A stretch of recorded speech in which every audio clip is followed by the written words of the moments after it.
నమస్తే, welcome to Liya news. PPP మోడల్లో medical కాలేజీలు నిర్మించడం పట్ల జగన్మోహన్ రెడ్డి గారు తీవ్రంగా వ్యతిరేకత వ్యక్తం చేస్తున్నారు. ఈ రోజు నర్సీపట్నంలో ఆ కాలేజీని సందర్శించి అనంతరం ఆయన ప్రెస్ మీట్ పెట్టారు.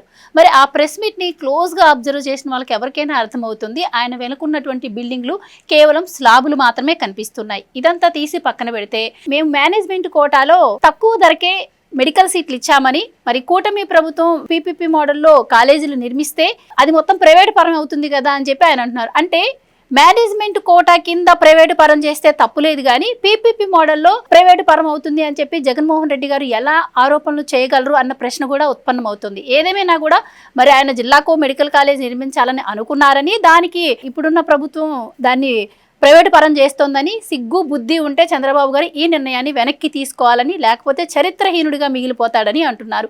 అసలేంటి జగన్మోహన్ రెడ్డి గారు మాట్లాడుతున్నటువంటి ఈ మాటలను ఏ విధంగా చూడవచ్చు, అలాగే క్లాసులు కూడా ప్రారంభమయ్యాయి అని చెబుతున్నటువంటి మాటల్లో వాస్తవం ఎంత, ఇలాంటి విషయాలన్నీ తెలుసుకుందాం. మనతో పాటున్నారు ప్రముఖ ఆర్థిక, రాజకీయ, సామాజిక విశ్లేషకులు రాజేష్ అప్పసాని గారు.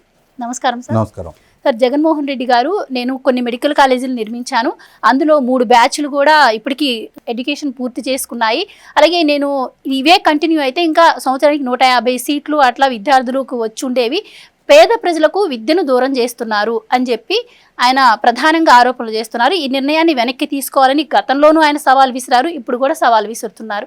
ఆయన మాట్లాడుతున్న మాటల్లో వాస్తవం ఎంత? ఆయన అన్నట్టు ప్రభుత్వమే ఈ మెడికల్ కాలేజీ నిర్మాణం చేయాలి అనుకుంటే దానికి ఎన్ని సంవత్సరాలు పట్టే అవకాశం ఉంది? ఇప్పుడు వాస్తవంగా ప్రభుత్వ రంగంలో ప్రతి జిల్లాకి ఒక మెడికల్ కళాశాల నిర్మాణం చేయగలిగితే, చేయగలిగున్న చాలా గొప్ప విప్లవాత్మకమైన మార్పు అది. కానీ 17 మెడికల్ కాలేజీలు నిర్మాణం చేయడం ఒకటే కాదు కదా, ఆ మెడికల్ కాలేజీలకు అనుబంధంగా బోధనాసుపత్రుల నిర్మాణం జరగాలి. బోధనాసుపత్రుల నిర్మాణం జరిగి అక్కడ స్టాఫు, ఎక్విప్మెంటు, మరి వాటి నిర్వహణ ఖర్చు, వీటినన్నిటిని కూడా ప్రభుత్వం భరించగలగాలి. 17 కొత్త బోధనాసుపత్రులు అంటే ఒక్కొక్క హాస్పిటల్ సుమారుగా 500-600 బెడ్ల హాస్పిటళ్ళు, ఇంతకు ముందు లేని కొత్త హాస్పిటల్లో ప్రజలకి ఉచితంగా వైద్యం అందించగలిగే హాస్పిటల్ అందుబాటులోకి వస్తే 100% ప్రజారోగ్యం దృష్ట్యా కూడా చూసుకున్నా కూడా చాలా మేలైన నిర్ణయం అది. అయితే వాస్తవ రూపంగా ఇది సాధ్యపడిందా, ఇది ఇక్కడ ఇంపార్టెంట్. జగన్మోహన్ రెడ్డి గారు ప్రభుత్వ రంగంలో 17 కాలేజీలు నిర్మాణం చేయాలని ప్రయత్నం చేసింది వాస్తవమే. కానీ ఆర్భాటపు ప్రచారానికి వాస్తవ రూపానికి మధ్య ఉన్న వ్యత్యాసాన్ని గుర్తెరిగిన తర్వాత ఆయన, అరే ఈ 17 కాలేజీలు కట్టాలి అన్నా, ఈ 17 హాస్పిటళ్ళ నిర్మాణం జరగాలి అన్నా, ఈ 17 హాస్పిటళ్ళ నిర్వహణ జరగాలి అన్న వేల కోట్ల రూపాయల ఖర్చుతో ముడిపడి ఉంది. కాబట్టి ఇది ప్రభుత్వ రంగంలో సాధ్యం కాదు కాబట్టి కేంద్ర ప్రభుత్వాన్ని అప్రోచ్ అయ్యాడు. కేంద్ర ప్రభుత్వం కూడా ఒక 3 కాలేజీలకి నిధులు సపోర్ట్ చేయడానికి సిద్ధపడింది. నాబార్డు నుంచి ఇంకొక 3 కాలేజీలకి రుణం తీసుకున్నారు. మిగిలిన 11 కాలేజీలు వాటి కోసం ఏం చేశారంటే 2023లో జూలై నెల 19వ తారీఖు జియో నెంబర్ 107, 108 అని చెప్పని 2 జీవోలు తీసుకొచ్చారు. ఆ జీవోలు బేస్ చేసుకొని ఫస్ట్ నేషనలైజ్డ్ బ్యాంకులను అప్రోచ్ అయ్యారు. మీరు మాకు లోన్స్ ఇస్తే మేము కాలేజీ నిర్మాణం చేస్తాము అని చెప్పని. బ్యాంకులు అడుగుతాయి కదా, మీకు లోన్ ఇస్తాము, మరి మీ రీపేమెంట్ సోర్స్ ఏంటి? అప్పుడు దానికి ఏం చెప్పారంటే, ఈ 2 జీవోలు తీసుకొచ్చి ఈ ఉన్న సీట్లలో 50%, అవైలబుల్ సీట్లో 50%, మేము ఆ 50లో కూడా 35% మేనేజ్మెంట్ కోటా, 15% ఎన్ఆర్ఐ కోటాకి అమ్ముకొని ఆ డబ్బులతో రీపేమెంట్ చేస్తామని చెప్పారు. అంటే ఇక్కడ గమనించుకోవాల్సింది ఏంటంటే, నేను ఒక పదం వాడా, అందుబాటులో ఉన్న సీట్లు అని చెప్పని. కారణం ఏంటి అంటే, ఒక కాలేజీకి ఒక 100 సీట్లు ఉన్నాయి అనుకున్నాం. ఆ 100 సీట్లో 15 సీట్లు నేషనల్ కోటాకి కేటాయింపు చేశారు.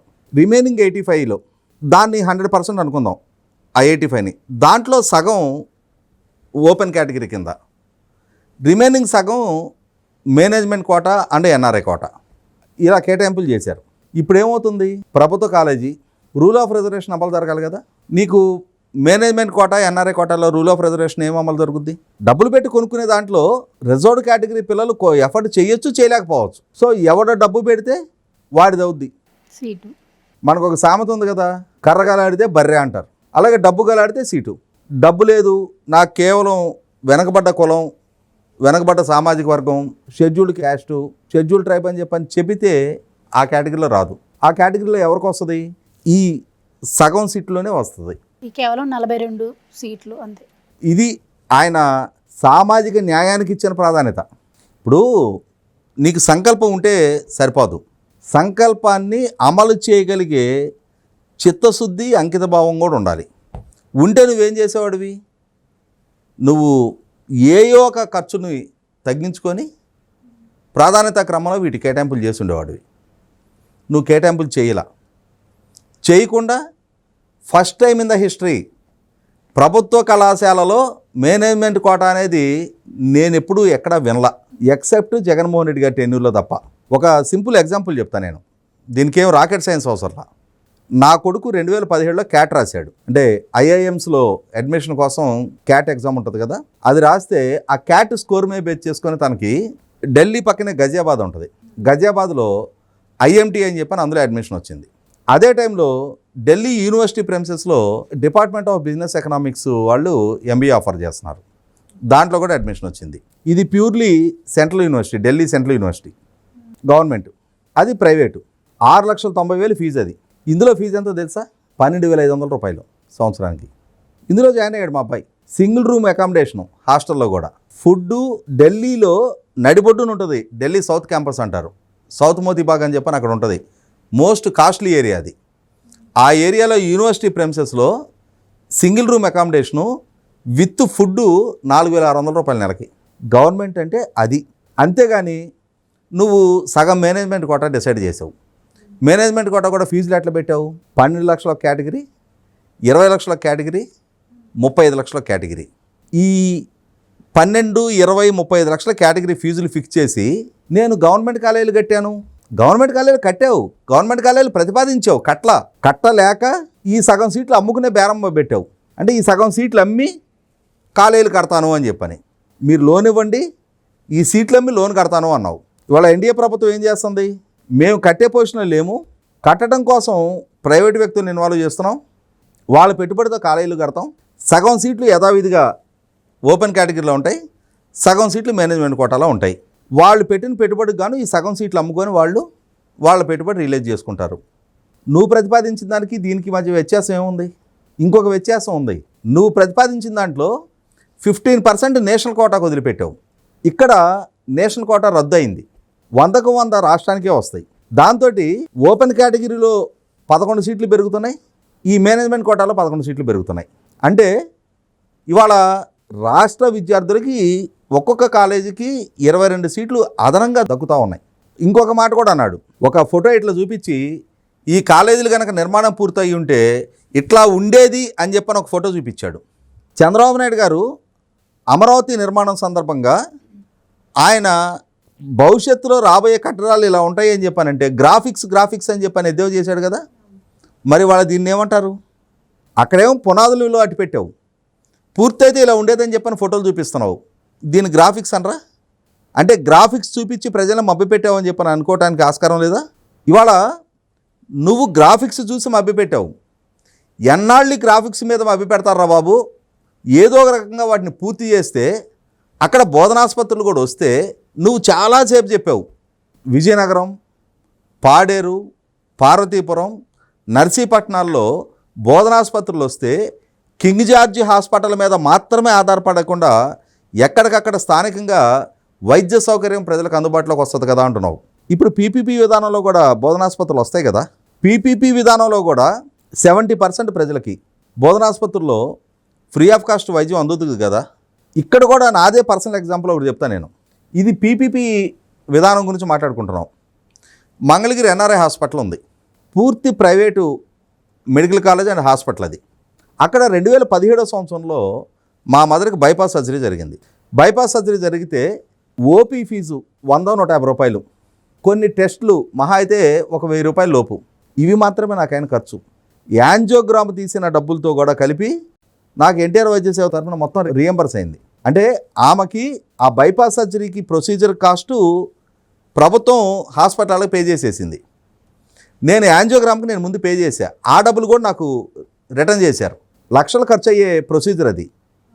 నాకు 1,000-1,500 కూడా కాల, పూర్తి ప్రైవేట్ హాస్పిటల్ అది. ఇప్పుడు మనం మాట్లాడుకుంటున్నది పీపీపీ విధానం. అంటే సగం ప్రభుత్వానిది. ప్రజలకి వైద్య సేవలు అందటానికి ప్రభుత్వం, నువ్వు ఆరోగ్యశ్రీ అన్నా, ఇవాళ ఎన్టీఆర్ వైద్య సేవ అన్నా, ఇవాళ చంద్రబాబు నాయుడు గారి ప్రభుత్వం ఒక్కొక్క కుటుంబానికి 25 లక్షల రూపాయలు యూనివర్సల్ హెల్త్ పాలసీ అని చెప్పని అందుబాటులోకి తీసుకొస్తా ఉన్నారు. ఏమి ఇబ్బంది ప్రజలకి? నా జేబులోంచి రూపాయి ఖర్చు కాటల్లా, నా కుటుంబానికి వైద్య సర్వీస్ అందుతూ ఉన్నాయి. మెరుగైన వైద్య సేవ ఏ హాస్పిటల్లో అందిస్తే ఆ హాస్పిటల్కి వెళ్ళి వైద్యం చేయించుకునే వెసులుబాటు వాళ్ళ ప్రజలకు అందుబాటులో ఉంది. అక్కడ ఎన్ఆర్ఐ మెడికల్ కాలేజీలో బెస్ట్ కార్డియోథొరాసిక్ సర్జన్ ఉన్నాడు అని చెప్పని ఆయన అప్రోచ్ అయ్యాం. వాళ్ళ నుంచి వైద్యం అందింది, ఆమె క్షేమంగా కోలుకొని బయటకు వచ్చింది. మాకేం డబ్బులు ఖర్చు కాల. మరి అది పూర్తి ప్రైవేట్ కాలేజేగా, ఉచితంగానే వైద్యం అందినట్టేగా మనకి. కాబట్టి ఇక్కడ మెరుగైన వైద్యం అందుబాటులో ఉంటుందా లేదనేది ఇంపార్టెంట్. వేరాజ్ మన జేబుకి బడ్డెన్ కానంత వరకు నువ్వు కార్పొరేట్ హాస్పిటల్కి వెళ్ళి నీకు అటు ఇన్సూరెన్స్ సౌకర్యమో ఇటు ప్రభుత్వపరమైన ఈ వైద్య సేవ లాంటి ఫెసిలిటీ లేకుండా నీ స్తోమత కొద్దీ లక్షలు ఖర్చు పెట్టి వైద్యం చేయించుకునే స్తోమత ఉంటే చేయించుకో. ఎంతమందికి ఉంది అది? లేకున్నా లక్షలాది మంది ప్రజలు నిత్యం ఈ ప్రభుత్వ హాస్పిటల్స్లో ఈ ప్రభుత్వ వైద్య సేవల ద్వారా వైద్య సౌకర్యం పొందుతానే ఉన్నారే. అంటే ఇక్కడ అసంబద్ధమైన వాదనలతోటి ప్రభుత్వాన్ని పాలకుల్ని అవమానపరిచే వ్యాఖ్యలు చేస్తూ స్పీకర్ స్థానంలో ఉన్న అయ్యనపాత్రుడి గారిని ఉద్దేశించి సిగ్గు లేదనే పదం వాడాడు. ఇక్కడ ఒక అంశం గుర్తు చేయాలనుకుంటున్నాను నేను. వీళ్ళ నాయన ముఖ్యమంత్రిగా ఉన్న రోజుల్లో, ఆ రోజుల్లో కేఆర్ సురేష్ రెడ్డి గారు స్పీకర్గా ఉన్నారు. కేఆర్ సురేష్ రెడ్డి గారు స్పీకర్గా ఉంటే ఆ రోజున కర్ణం బలరాం గారు తెలుగుదేశం పార్టీ ఎమ్మెల్యే. ఆయన ప్రకాశం జిల్లాలో ఒక రాజకీయ సభలో మాట్లాడుతూ స్పీకర్ గారిని ఉద్దేశించి నియంతృత్వపు పోకడలు పోతున్నారు, డిక్టేటర్లాగా వ్యవహరిస్తున్నారు అన్న పదం వాడారు. స్పీకర్ స్థానాన్ని అవమానపరిచారు అని చెప్పని ప్రివిలేజ్ కమిటీకి నాడు కాంగ్రెస్ పార్టీ ఫిర్యాదు చేసి విచారణ చేసి వాళ్లే రికమెండ్ చేసి ప్రివిలేజ్ కమిటీ ద్వారా నాడు కర్ణం బలరాం గారి శాసనసభ్యత్వాన్ని 6 నెలల పాటు సస్పెండ్ చేశారు. అంటే ఆ 5 సంవత్సరాల టెన్యూర్లో ఆయన 6 నెలలు ఎమ్మెల్యే కాదు, ఆయన ప్రజల చేత ఎన్నిక కాబడ్డ శాసనసభ్యుడి అధికారాన్ని 6 నెలలు సస్పెండ్ చేశారు. మరి వాళ్ళ శాసనసభ్యుడు అయ్యుండి సభాధిపతి స్థానంలో ఉన్న స్పీకర్ గారిని ఉద్దేశించి ఆ విధమైన అబ్యూజివ్ పదజాలంతో ఆయన విమర్శించినప్పుడు ఈయన మీద ఎందుకని ప్రివిలేజ్ కమిటీకి రిఫర్ చేయకూడదు? ఈయన శాసనసభ్యత్వాన్ని రద్దు చేసే నిర్ణయం ఎందుకు ప్రకటింప చేయకూడదు? ప్రకటింప చేసి తీరాలి. కారణం ఏంటి అంటే 2017లోనే నాడు ముఖ్యమంత్రిగా ఉన్న చంద్రబాబు నాయుడు గారిని ఉద్దేశించి నంద్యాల ఉప ఎన్నిక సందర్భంగా నడిబజార్లో కాల్చాలి అన్న రోజే ఈ విధమైన వ్యాఖ్యలు చేస్తే ఎదురుగాబోయే కాన్సిక్వెన్సెస్ ఏంటనేది చట్టపరంగా కనుక అతనికి రుచి చూపించున్నట్టయితే నేను ఏది మాట్లాడినా చెల్లుబాటు అవుద్దనే ధోరణి అతనిలో ప్రబలకుండా ఉండేది. నాడు చంద్రబాబు నాయుడు గారు ప్రదర్శించిన ఉదాసీనత పర్యవసానం ఇవాళ ముఖ్యమంత్రిని ఉద్దేశించి అదేవిధంగా మాట్లాడుతున్నాడు, స్పీకర్ స్థానంలో ఉన్న వాళ్ళని ఉద్దేశించి అదేవిధంగా మాట్లాడుతున్నాడు. ఎవరిని ఉద్దేశించైనా నేను ఏదైనా మాట్లాడినా చలమనవద్దనే ఒక బరితెగింపు దూరంతో అతను వ్యవహరిస్తూ ఉన్నాడు. కాబట్టి 100కి 100 పాళ్ళు ఇవాళ ప్రభుత్వ పరంగా కఠినమైన చర్యలు తీసుకోవాలి. అదే సందర్భంలో తాను ఒక కండిషన్ బెయిల్ మీద ఉన్న అక్యూజ్డ్ అయ్యి ఉండి ఒక పక్క న్యాయస్థానాన్ని అప్రోచ్ అయ్యి విదేశీ పర్యటనకు అనుమతులు తీసుకుంటా ఉన్నాడు. అంటే లా అబైడెడ్ సిటిజన్ అన్నట్టుగా న్యాయస్థానం కూడా ఫీల్ అయ్యి, ఒక పోలికతో చెప్తాను నేను, కొత్తగా పెళ్ళయ్యి అత్తగారింటికి వచ్చిన అల్లుడికి ఆ కొత్తలో అర్ణం పెట్టడం అంటారు. ఇలా న్యాయస్థానాన్ని అలా అప్రోచ్ అయితే అలా అనుమతులు వస్తూ ఉన్నాయి అతనికి. కానీ అతను బెయిల్ కండిషన్స్ ఉల్లంఘిస్తూ ఉన్నాడు. ప్రభుత్వాధికారులు నువ్వు ఇంత దూరం ర్యాలీలు తీయడానికి వీలు కాదు, ఇంతమందితో ప్రదర్శన చేయడానికి వీలు కాదు అని చెప్పని ఆదేశాలు ఇచ్చినా కూడా వాటిని ఉల్లంఘించి 10:40కి విశాఖపట్నంలో ల్యాండ్ అయితే 5 గంటల దాకా ఊరేగింపులతో అతను అంటే పోలీసుల ఆదేశాలను ధిక్కరిస్తూ ఉన్నాడు.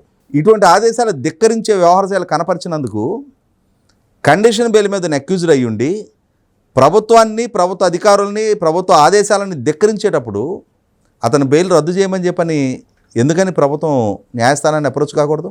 100కి 100 పాళ్ళు అప్రోచ్ అయితే తీరాలి. అతన్ని చట్టపరంగా కట్టడి చేసే తీరాలి. ప్రభుత్వం తప్పు చేస్తే విమర్శించే హక్కు అతనికి ఉంది. అలా అని చెప్పని ఏ వ్యాఖ్యలైనా చేస్తాను, ఏ వ్యాఖ్యలు చేసినా చలమనవుద్ది అంటే సహించడానికి, భరించడానికి ప్రభుత్వానికి కూడా ఒక పరిమితి ఉండాలి. అంటే మాజీ ముఖ్యమంత్రి అనే కార్డు ఒకటి ఉంది కదా సార్, దానివల్ల కూడా మాజీ ముఖ్యమంత్రి అన్న మాత్రాన ఎవరినైనా ఏమైనా మాట్లాడతా, ఏ ఆదేశాలైనా ధిక్కరిస్తానంటే రాజ్యాంగబద్ధంగా ప్రజల చేత ప్రజల కోసం ఎంపిక కాబడ్డ ముఖ్యమంత్రి ఆ రోజున. ఇవాళ కూడా సభ నియమాలకు సభ సాంప్రదాయాలకు కట్టుబడి ఉంటాను అని చెప్పని సభలో ప్రమాణ స్వీకారం చేసిన శాసనసభ్యుడివి. ఆ సభాధిపతిని అవమానించే వ్యాఖ్యలు చేస్తాను అని అంటే ఆ సభలో సభ్యుడిగా కొనసాగే హక్కు కానీ అర్హత కానీ అతను కోల్పోయినట్టుగానే భావించాలి. Thank you so much. Please subscribe to Leo news for more videos.